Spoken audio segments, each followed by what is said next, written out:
What's going on, YouTube and Yacht Squad? This is your boy Yocrates, and this is your review for Love and Marriage Huntsville. This is season 4, episode 8.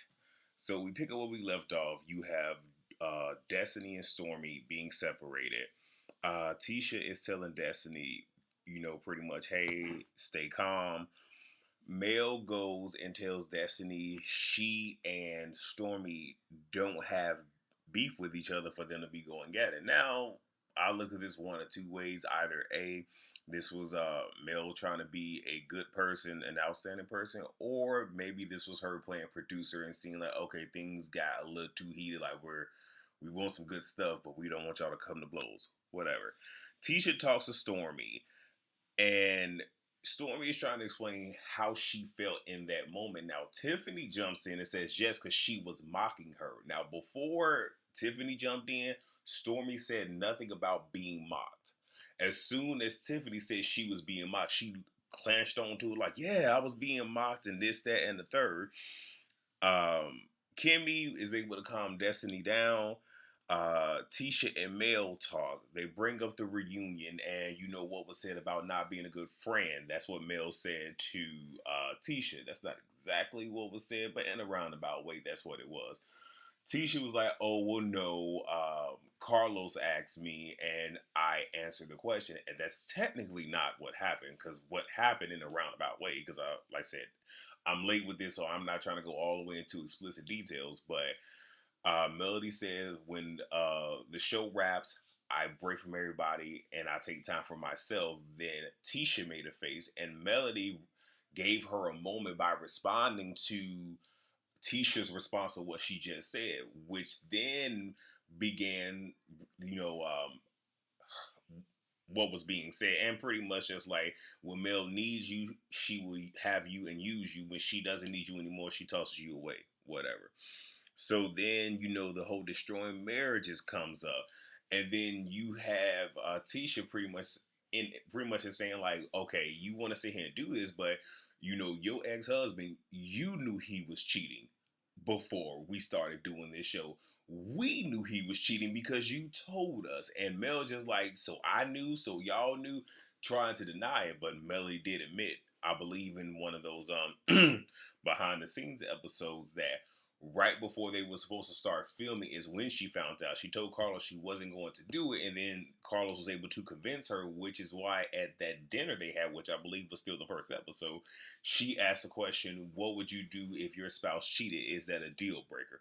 So you knew, and you pretty much told the cast, because I do believe Tisha, when she said, told them, don't talk about it.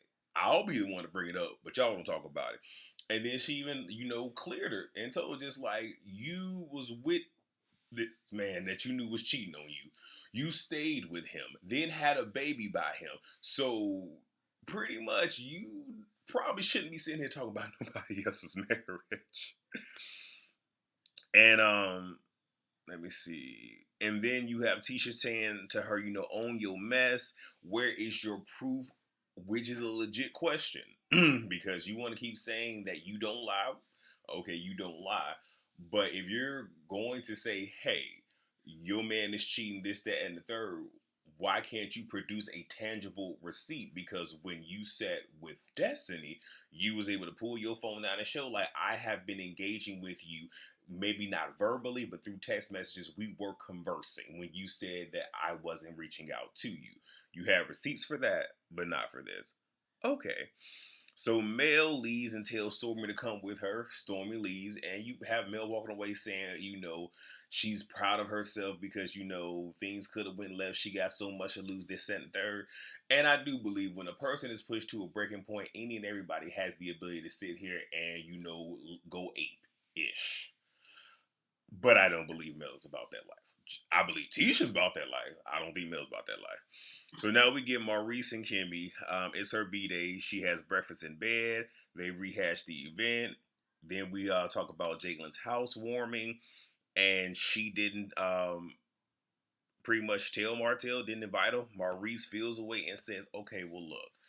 Mel has an issue with at least 3 people in the group being Tisha, Martell, and Destiny. So she has an issue with 3 people currently. Martell doesn't have an issue with anybody, and he didn't say it, but if he does, it's only with Mel. So why is it that he can't come, but she can come? Kimmy says in a roundabout way, like he has his mess with him. He tends to get people involved in his stuff. Like he still is a good person, but he does get people involved in his stuff. And she's just trying to protect the energy, is pretty much what she was saying. And Maurice calls Martell, which I thought, oh, granted, yes, they're shooting a scene and they need to be interested because up until this point, we don't know what their storyline is, right? Right. So he calls Martell, which if this truly was your girl's B-Day, bro, you voting for that. Like, I really hope you made up for this because at the end of this scene, he's taking her to Miami. So I really hope he made up for it. But calls Martell, Martell is not in the drama, and he's not happy that Mel got an invite before him. And pretty much he has narcissistic tendencies and is egotistical, so it's understandable. So I get it. Maurice wants them to just have a sit down because, over the phone, probably not the best thing to do, but have a sit down for Kimmy and Martell to discuss. And like I said, they're going to Miami. Okay, so we get Marceau and Wanda. They're meeting at Black. Wanda is late. She says that she doesn't need help. Oh, I'm sorry. She says she doesn't need help in the kitchen. Like, she already knows what she's doing. So, I mean, even though she agreed to be, shadowing in the kitchen and seeing how these operations run, she just, I don't know why she said it, but her whole thing is she just wants the check. Well, Marceau, being the a-hole that he is like, okay, well, if you want this check, then you're going to have to bust some suds. Now, I understand why Miss Wanda said, hell no, I ain't doing that. But if it was really that serious and if you really wanted the dinero, you could have easily been like, pause right quick, go to a dollar store, get you a pair of latex rubber gloves, come back, bust them suds, and go ahead and get that young check. I mean, if it was really that, like, there's always a way to work around it. But I do understand that, yes, Marceau was pretty much trying to embarrass her a little bit. So because she felt slighted, she decided, okay, well, since you trying to do me dirty, I'm going to go ahead and bring up these rumors. So she brings it up, and Marceau says, wherever you got this information from, go back to that particular person and get the rest of this story because it ain't all there. Now, he does admit to being in Atlanta with a friend that day, and he pretty much tells her, whether I'm lying or telling the truth, my story ain't gonna change.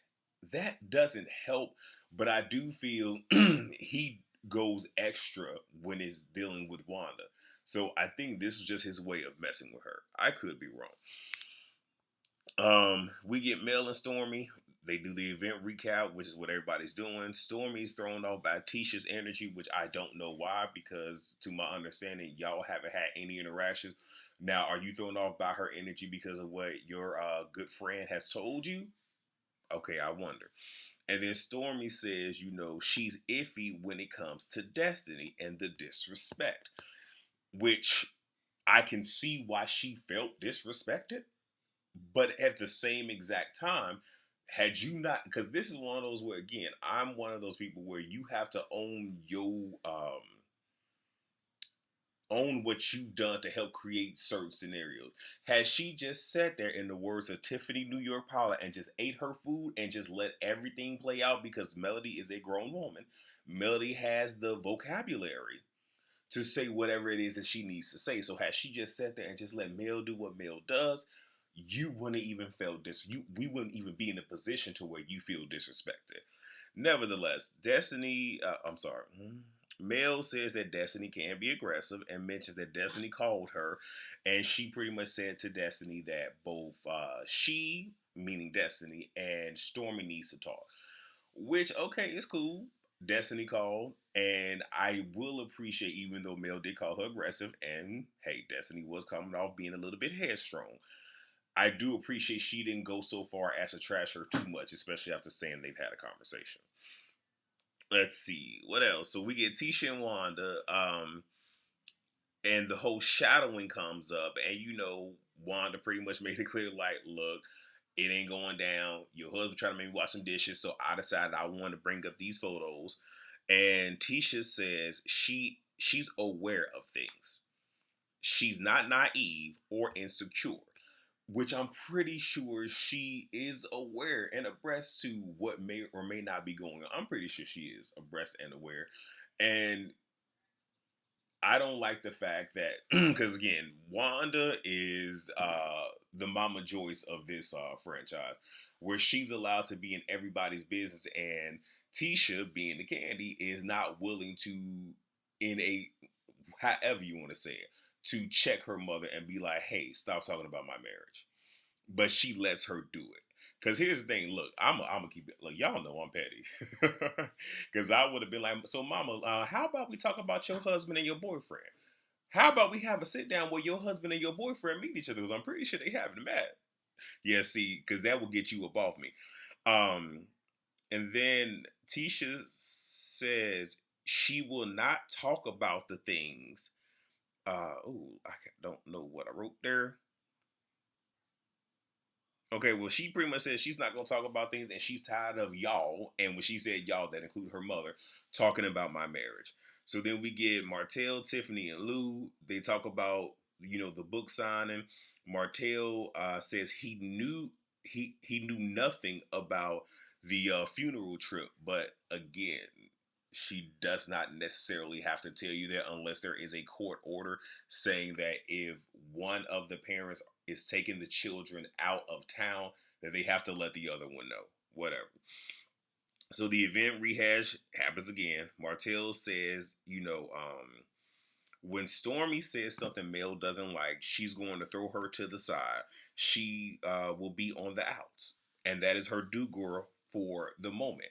And even said to Tiffany, your time might be coming too. And the fact that you have Tiffany sitting with Martell, I don't think that would upset Melody. But the fact that Martell is somewhat running down on Melody and Tiffany ain't saying nothing, pretty sure by the time we get to the reunion, Tiffany's gonna be on the outs with Melody too, more than likely. And if Mel was smart, she would probably not fall out with some of these people just so she can prove her ex-husband wrong. But I digress. So the ATL trip comes up, and yeah. And then we end with Tisha and Marceau. And that's where this is going to pick up. So that is all that I have. Thank you all so much for watching. Please rate, comment, subscribe, and share. And yeah, the next video is going to be Love and Marriage DC.